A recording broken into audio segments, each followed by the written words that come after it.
how to select subjects and refine edges and blend images in Photoshop. We're going to remove the background of the subject and we're going to put her on this background layer. We're not going to worry too much about sizing. There are a lot of ways to remove the background from a subject. We can use the select subject here on the contextual taskbar. We just hit that and we can come over here to the bottom of the layers panel and click and create a layer mask, and you can still see white around the edges of her hair. You could do it that way, or in the contextual toolbar you can click remove background and you can still see the edges of her hair. There's still some white coming through, so we're going to have to refine the background. So let's come up here, we'll click on our object selection tool, click on object finder. The subject is selected, we'll just click on that, and there we have our selection, and at the top we can come up to select and mask and click on that. So now already you can see that we have a pretty good selection. There isn't too many areas where there is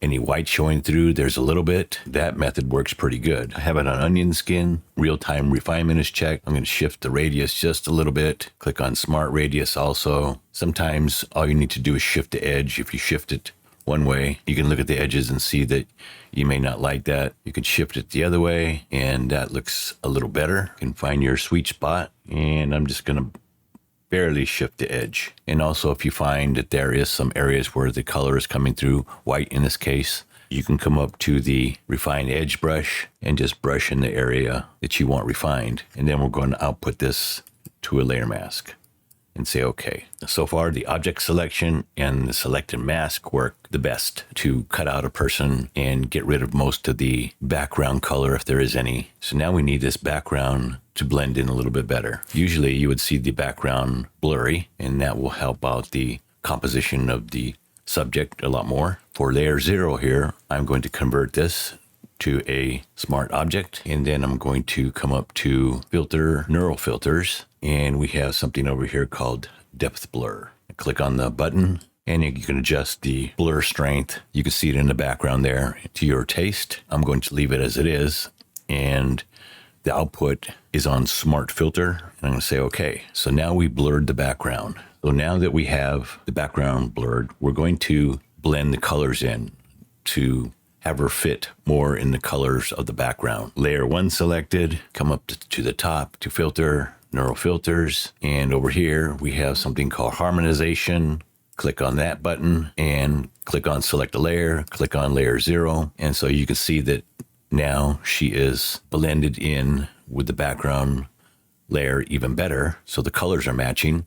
And of course you can adjust the strength in any of the other colors you would like to. I'm going to select smart filter for the output and say okay. So now we have the background blurred, the subject is harmonized with the background layer, and with layer 1 selected, now we can use the selection brush. The selection brush should be up here. It's under L up here at the top. We're going to click on that, and we're going to leave the overlay color at magenta. We want a soft brush, bring down the hardness, opacity. We're going to keep it at around 30 because we want the edges of her hair to blend in with the background. So it's going to be soft.